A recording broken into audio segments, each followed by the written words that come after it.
변호사를 14명 선임할 때는요. 아무나 선임하는 게 아니라 한학자에게 도움이 된다고 판단했기 때문에 하나하나 한 땀 한 땀 선임한 거예요. 얘는 연수원 동기, 아. 고등학교 동창. 돈이 얼마입니까 이게? 이 수임료가 어디서 난 거죠? 한학자 스스로 얘기했어요. 변호사 비용, 통일교 비용이라고. 그럼 다 횡령이지 뭐. 예. 횡령죄를 저지르면서 변호사들을 쓰면서 또 그 횡령죄를 변호사를 또 횡령을 만들면서 또 변호사를 쓰는 거예요? 그럼 변호사들은 그러면 장물취직입니까? 무한증식 하는 겁니까? 대한민국 사회에서 여러 빌런들이 있었지만은 거의 최종 보스에 가까운 사람입니다. 한학자는. 그 어제는 심우정 총장 수사했거든요. 네네. 17시간. 네네. 예, 지금 이제 조사 받고 갔어요. 근데 감찰관님 보시기에는 심우정 총장은 심지어 비하폰까지 나왔거든요. 지금. 네네 그렇죠. 예. 저도 취재하면서 처음 들었는데 검찰총장이 비하폰 가지고 사례가 있어요. 저도 처음 봤습니다. 그렇죠. 저도 처음 봤습니다. 이 국정원장처럼 이런 자리가 아니기 때문에 그렇습니다. 비하폰을 줄 이유도 없고 그리고 비하폰 사용해서도 안 돼요. 그렇죠. 맞습니다. 네. 그리고 비하폰을 사용한 시기가 김건희 씨에 대한 그 무혐의 처분을 앞두고 황제수사. 김주현 그 김주현 수석하고 통화한 거 아니겠습니까? 그 두 사람 사이에 무슨 뭐 전화번호를 모르는 것도 아니고 그렇죠. 그 아주 긴밀한 관계인데 비하폰으로 통화해야 될 내용이 있었다는 거는 저로서는 도저히 납득이 가지 않습니다. 예. 근데 심우정 전 총장하고 지금 이제 박성재 장관을 보면 이 둘은 서로 이 소통? 내통? 연락을 했었을까요? 장관하고 차관 사이였거든요. 총장 가기 전에가 장관하고 그러네요. 차관이었고 법무차관 그때 갔다가 그 심우정 총장이 아주 편하게 생각하는 상사는 아닌데 그래도 뭐 저한테 뭐 장관님한테 한번 가서 좀 전달 좀 해보고 의중을 물어봐 주세요. 뭐 이런 부탁을 하고 그랬던 것을 보면 아주 소통이 안 되는 그런 관계는 아니었어요. 그리고 예전에 그 심우정 총장 그 발표를 앞두고 뭐 회의할 때도 보면은 그런 얘기도 한 적이 있었거든요. 아유 이제 뭐 좋은 일 중대한 일을 앞두고 있는 마당인데 이렇게 총장으로 된 총장 후보자가 됐다라는 그 발표 전에 아유 우리 다 조심합시다. 장관이 당시에 이제 차관한테 아니 그 다 회의하는 장소에서도 그런 말을 하고 그랬던 것을 보면 들으란 식으로 뭐 그러니까 사이가 나쁘다고는 볼 수 없었겠죠. 그러네요. 요 부분은 어떻게 보세요? 이게 검찰에서 좀 어려운 얘기. 그래서 심 전 총장의 이제 가장 큰 잘못 내지는 과오는 즉시항고. 그러니까 이제 지기현 판사의 윤석열 형소법 66조 틀어가지고 이제 나를 때로 바꿔요. 본인이 갑자기 해석하기 시작합니다. 그렇죠. 법을 틀어서 해석하는 거예요. 그래가지고 3월 8일 풀어줘요. 풀어주고 그 다음에 검찰로 이제 공이 오는데 즉시항고하지 않고 포기하는 말이 풀려나는데 사람들은 최근에 문영배 전 헌법재판소장이 하는 말이 보통항고라도 해야 된다. 이 즉시항고와 보통항고 뭐가 다른 거예요? 즉시항고의 경우에는 바로 집행정지 효력이 있습니다. 그러니까 즉시항고의 경우에는 특별하게 즉시항고의 경우에는 그 지금 법원의 명령 결정에 대해서 불복하는 절차가 한 건데요. 즉시항고가 있고 보통항고가 있는데 즉시항고의 경우는 즉시항고를 할 수 있다라고 규정되어 있는 경우에만 즉시항고를 할 수가 있어요. 법문에. 그리고 일반적인 항고는 그냥 모든 법원의 결정이나 이런 데 불복할 경우에는 항고를 할 수 있는 거거든요. 그렇죠. 근데 즉시항고의 경우에는 집행정지 효력이 있습니다. 그러니까 구속 취소 결정을 내렸지만 즉시항고를 하면 석방을 안 해도 되는 겁니다. 그 순간.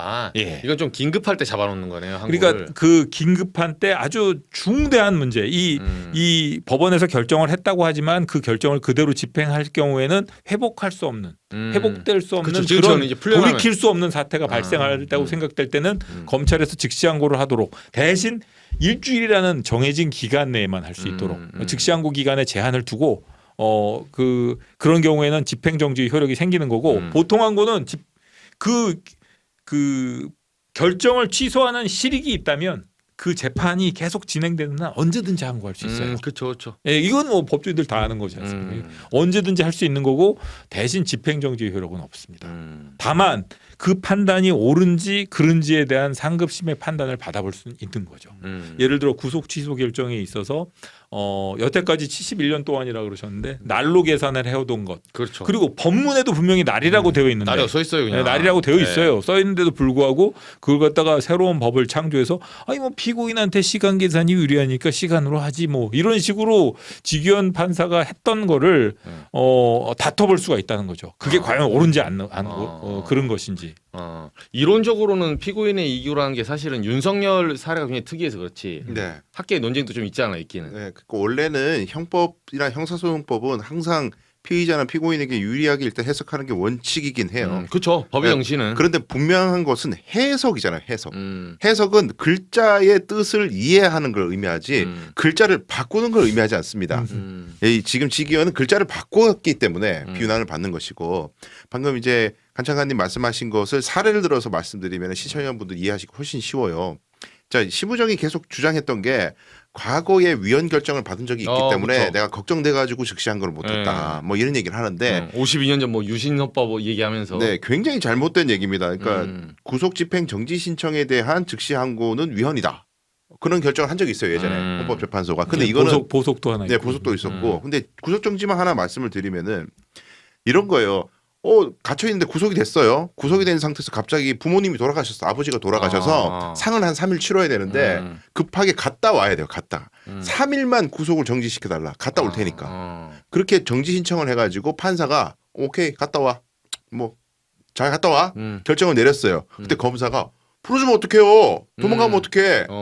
상 치르고 안 들어오면 어떡해요. 안 돼. 즉시 항고. 이러면 아까 말씀하신 대로 즉각적으로 판사의 그 결정이 무력화돼요. 다시 돌아와야 돼. 나가려던 애가 다시 그 방에 들어와야 돼요. 근데 이제 헌법재판소가 보니까 그러면 검사가 즉시 항고를 하기만 하면은 법원의 결정이 다 무력화되잖아요. 그렇죠. 근데 즉시 항고를 하면 어쨌든 법원이 판단하는 시간이 필요한데 한 7일, 8일, 9일 걸린단 말이에요. 그동안에 아버지 장례가 다 끝났어요.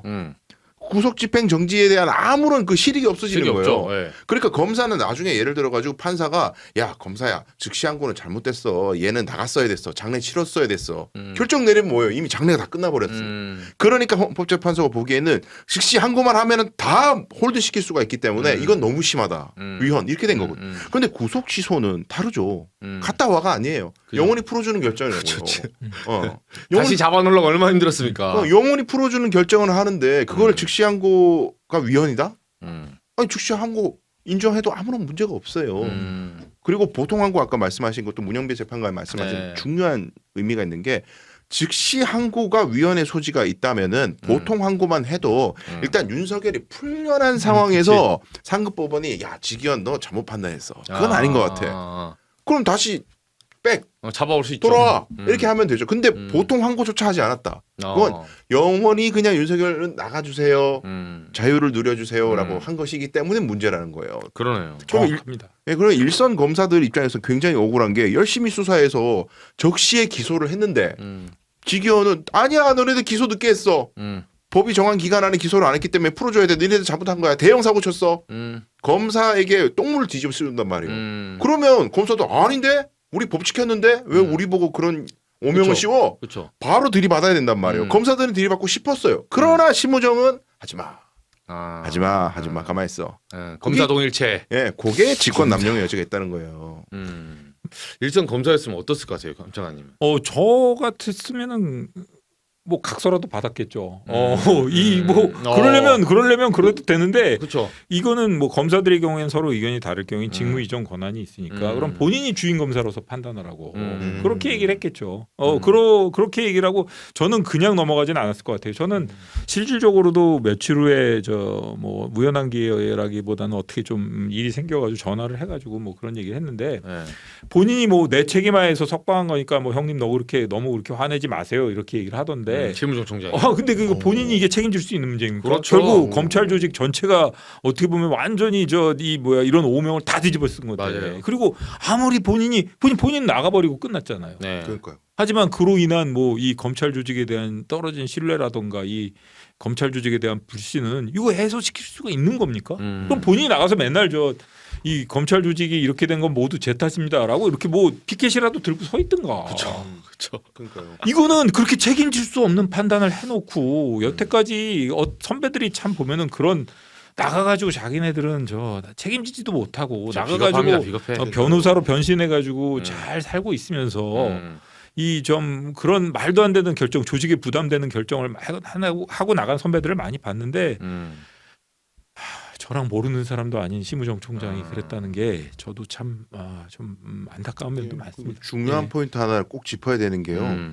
우리가 일반적으로 다른 사건에서 이런 중대 범죄자가 검사가 구속 기간을 잘못 계산해 가지고 구속 취소가 돼서 풀려나는 일이 생기잖아요. 네. 공소를 늦게 해가지고 네. 바로 징계예요. 네. 징계하죠. 엄청난 징계 사유예요. 맞아요. 이거. 유영철 같은 사람이 구속시켜갖고 수사했는데 아차 하루 늦어버렸네 기소가. 그래가지고 풀려갖고 돌아다닌다고 생각해봐요. 재판받는 내내 돌아다녀요 유영철이.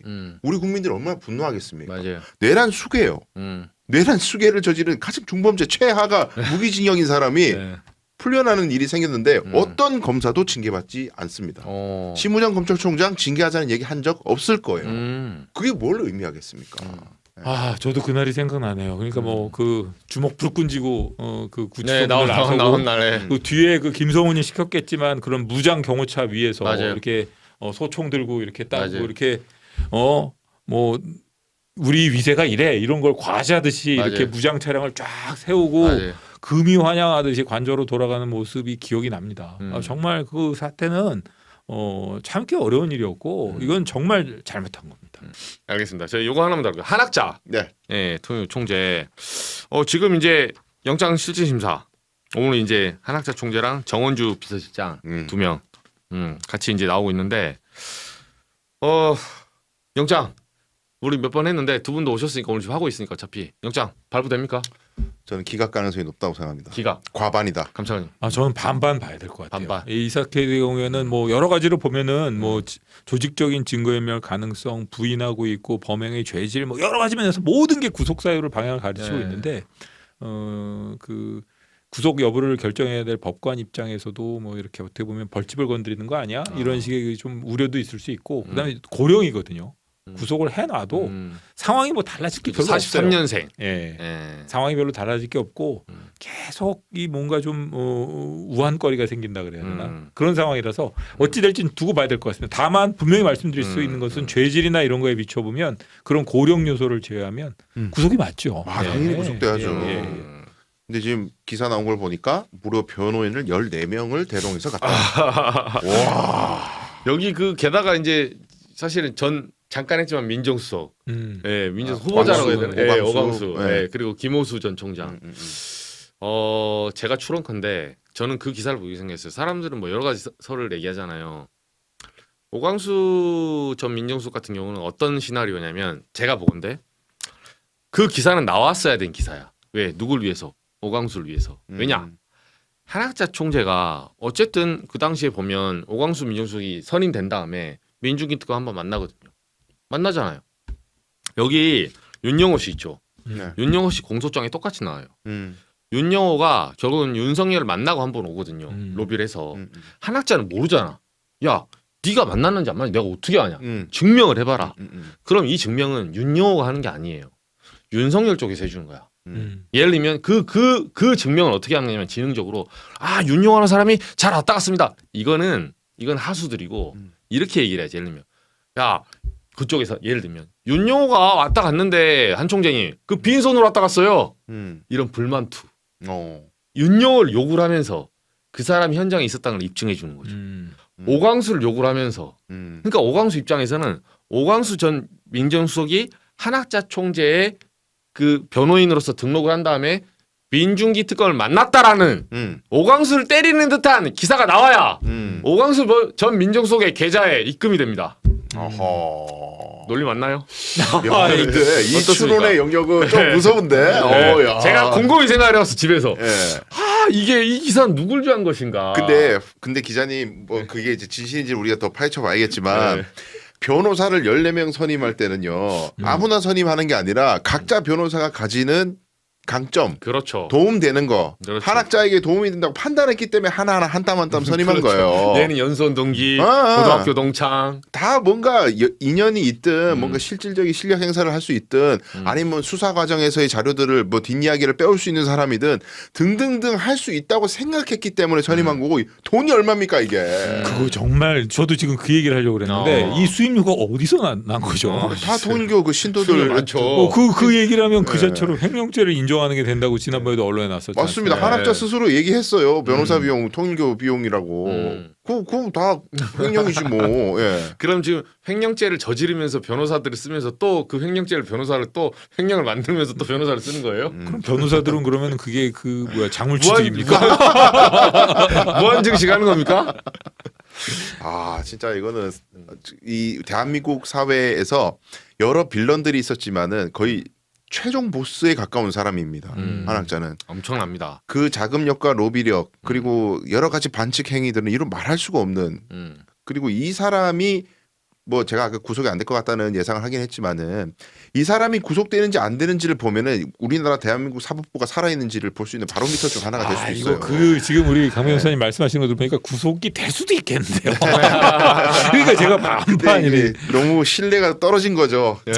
이상한 일, 아까 지기현 부장 얘기도 많이 했지만. 예. 아무튼 뭐 다 좋은데 제가 지기현 판사, 그러니까 지기현 판사는 우리의 정말 예상을 뒤엎고 이제 통수를 친 거고 사실 이것도 물론 당연히 법원의 정의가 살아 있어야 되지만 법원에 예를 들면 불의를 보여주더라도 예상된 거야.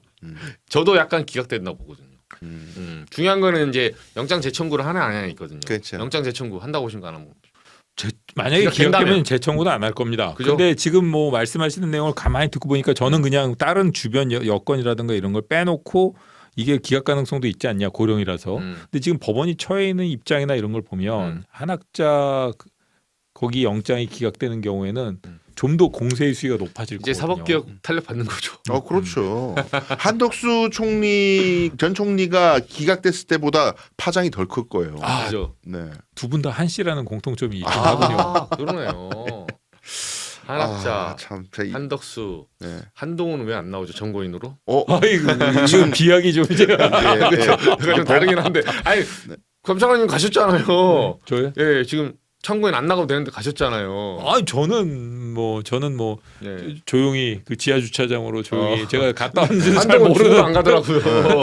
아니 근데 그게 아니, 저는 피의자로 소환되는 것도 아니고 참고인으로 부르는데 책 보면 되잖아요. 저 책에 다 썼거든요. 이게 무슨 태도예요? 근데 왜 도대체? 안 가세요? 왜 안 갔나 보세요? 참고인 그냥 가면 되는데 왜 안 가는 신문 뭐라고 보세요? 특검에서 그 소환하려는 의도가 본인이 생각하기에는 약간 본인에게 부담스러운 의도일 것이다 이렇게 생각을 한 것 같아요. 뭐 특검에서는 본인이 그날 당사자 이거 책에서 쓴 것 이외에 뭐 다른 여러 가지 본인이 이야기하기 곤란한 그런 사정을 캐물으려고 하고 본인이 참고인으로 출석해서 조사받는 것이 그 모양새가 그렇게 좋지는 않다. 그리고 또 조은석 특검에 대해서 약간 좀 불신하는 듯한 그런 그것도 있는 것 같고요.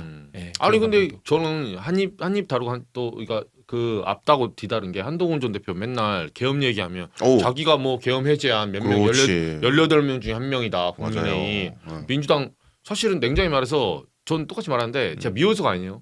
저는 기자니까 팩트를 잡아드릴게요. 한동훈 전 대표는 계엄을 해제한 게 아니에요. 계엄 안 와도 돼요. 과반이에요. 민주당이 180명이야. 한동훈 전 대표는 탄핵을 시킨 거지. 말은 바로 하자고요. 맞아요. 탄핵은 192석이라서 부족한 게 맞아요. 숫자가. 여당으로 부족해.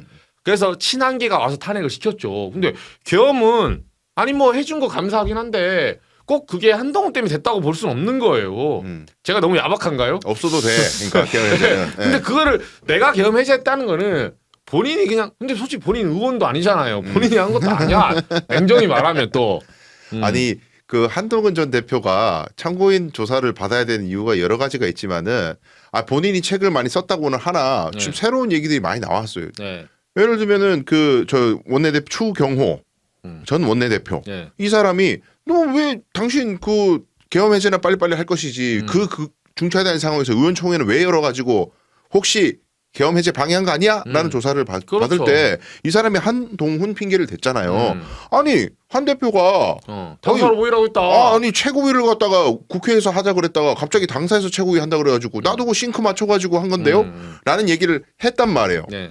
그런 거에 대해서 질문할 기회를 줘야죠 수사관이. 그리고 한동훈 본인도 팩트를 얘기해야죠. 아니 최고위 내가 국회로 갔다가 당사로 간 건 맞는데 최고위는 계엄 해제할 수 있는 국회의원들이 아니잖아요. 그렇죠. 상관없어 어디서 하든지 간에. 그렇죠.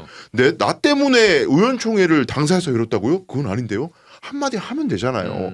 아니, 그런 거를 물어보려고 하는 건데 책이 다 썼으니까 읽어봐라. 네. 책이 없잖아 그거. 아니, 안 썼다니까요. 책에 12월 제가 보니까 4일부터 6일까지 시간대별로 그 한덕훈 이거 공동 하는 거 있잖아요. 윤석열에서 갔다 온 다음에 7일에 안 나와 있다니까요. 아. 그걸 물어보려고 하는 거예요. 뭐 그 부분도 있을 거고 네. 그다음에 어찌됐든 그 영연백에 들어갈 수도 있었던 그 피해자의 입장이기도 하지 않습니까? 그렇죠. 본인도 그 북한군 뭐 사살. 네. 이건 뭐 조사를 받으러 가도 되지 않을까 하는 그러니까요. 생각이 드는데 그러니까요. 모르겠습니다. 어제 조은석 특검에 대한 뭐 약간의 그 본인을 흠집내기 식으로 소환하는 거 아니야 이런 불신을 갖고 있는 것 같아요. 아니 뭐 만진주지 아니 하는 것도 그러면 아니고. 감찰관님 흠집 뭐 흠집내라고 뭐 저는 이미 뭐 이미 아니 어땠어요? 로우 라이프로 잘 살고 있기 때문에 뭐 저야 뭐 예. 아니 지금 한동 정치인으로서도 그냥 정무 감각 차원에서 이야기를 해도 지금쯤은 선을 그어줘야죠. 당연하죠. 네. 아니 그리고 제 말 아까 그랬지만 네. 계엄을 자기가 해제하는데 기여를 했다며요. 가서 피력을 해주세요, 제발. 아니 그 참고인으로. 앉아가지고 새우깡 먹으면서 이재명 대통령 욕만 하면은 자기에게 다시 인기가 돌아온다고 생각하는 큰 착각입니다.